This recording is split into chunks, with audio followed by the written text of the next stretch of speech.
Hey guys, welcome back to another video. Today we are going to be making a DIY Easter Bunny face that is easy to do. Also, don't forget to subscribe and give this video a big thumbs up.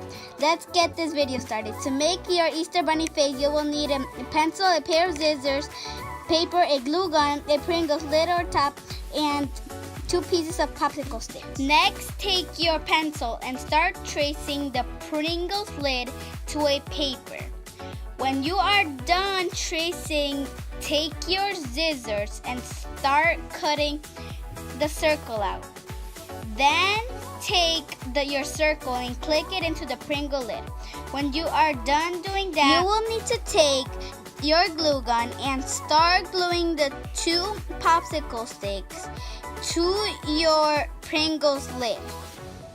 To finish your DIY Easter Bunny face, you will need to grab any kind of marker and start drawing the 3 major things: the 2 eyes, the nose, and 3 whiskers on each side of the nose.